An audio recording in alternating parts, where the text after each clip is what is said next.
بسم اللہ الرحمن الرحیم۔ السلام علیکم، میں ہوں نور احمد اور آپ دیکھ رہے ہیں مسٹر فیک ٹائم۔ تو ناظرین کرام، کچھ ہوا ہے اور یہودی پچھلے 2000 سال سے اس کا انتظار کر رہے تھے۔ ٹیمپل انسٹیٹیوٹ ایک اسرائیلی یہودی ادارہ ہے جو خاص طور پر یہودیوں کے مقاصد کے لیے کام کر رہا ہے۔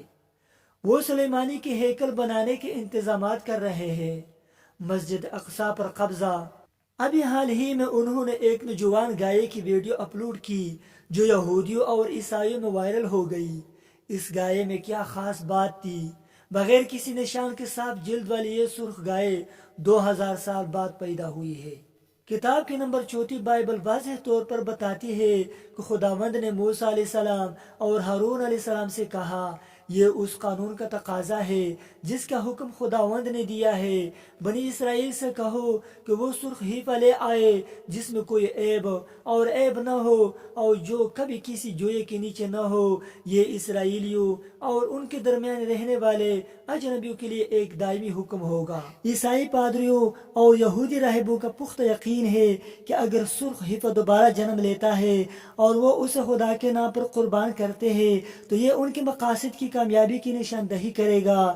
انہیں یقین ہے کہ ایسا ہونے کے بعد وہ جلد ہی مسجد اقصی کا کنٹرول حاصل کر لیں گے اور ہیکل آف سلیمانی جلد ہی دوبارہ تعمیر ہو جائے گی۔ تو ناظرین کرام، کیا اس میں سے کوئی سچ ہے؟ کیا یہ سرخ ہیفا زمانے کے خاتمے کی علامت ہے؟ کیا آخری ستارہ بہت قریب ہے؟ قرآن مجید میں سرخ ہیفا یا جوان سرخ رنگ کے گائے کے دو ذکر ہے۔ ایک دفعہ بنی اسرائیل کا ایک امیر مر گیا، اس سے اس کے اپنے بھتیجوں نے پیسوں کے لیے قتل کیا تھا، لیکن کسی کو خبر نہیں تھی۔ ان کے گھر والے حضرت موسیٰ علیہ السلام کے پاس آئے اور مقتول کے بارے میں پوچھا۔ حضرت موسیٰ علیہ السلام نے ان سے کہا کہ اللہ کے نام پر ایک سرخ گائے قربان کرے۔ یہ گائے جوان اور سرخ رنگ کی ہونی چاہیے، اس کے جسم پر کوئی نشان یا داغ نہیں ہونا چاہیے اور اسے کبھی کھیت میں استعمال نہیں کرنا چاہیے۔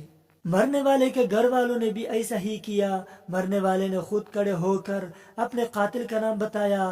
دوسرا واقعہ جس میں سرخ ہیفا کا ذکر آیا ہے وہ ہے جب بنی اسرائیل نے گائے کی پوجا شروع کر دی تھی۔ حضرت موسیٰ علیہ السلام عارضی طور پر طور پر عبادت کے لیے تشریف لے گئے تھے اور بنی اسرائیل کے لوگ ان کے پیٹ کے پیچھے گائے کی پوجا کرنے لگے تھے۔ جب موسیٰ علیہ السلام واپس آئے تو انہوں نے گائے کو مار ڈالا اور اس کا بت توڑ دیا۔ لہذا ایک سرخ ہیفا کئی لحاظ سے بنی اسرائیل کے لیے ایک اہم نشانی ہے۔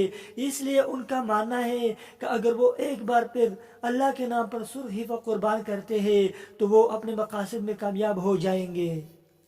قرآن مجید میں سرخ ہیفا کا ذکر نہیں ہے اور نہ ہی اس کا آخر زمانہ سے کوئی تعلق ہے۔ اللہ تعالیٰ نے اس کا ذکر سورہ بقرہ میں حضرت موسیٰ علیہ السلام کے ساتھ کیا ہے، لیکن اس طرح نہیں فرمایا کہ اس کا دوبارہ پیدا ہونا آخرت کی علامت ہوگا۔ لیکن اس بات پر یقین کرنے کی کچھ وجوہات ہے کہ وقت کا خاتمہ قریب ہے۔ ان میں سے ایک یہ ہے کہ جب یہودی مسجد اقصی کو تباہ کر دیں گے، دنیا بھر کے مسلمان آرام سے نہیں بیٹھیں گے، وہ اسرائیل اور یہودیوں کے ساتھ جنگ میں نکلیں گے۔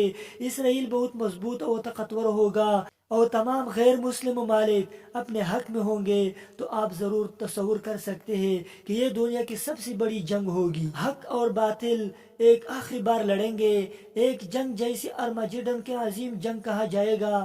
دنیا کی آبادی کا بہت بڑا حصہ مارا جائے گا، لیکن جنگ اسی وقت ختم ہوگی جب حضرت عیسیٰ علیہ السلام دجال کو ماریں گے۔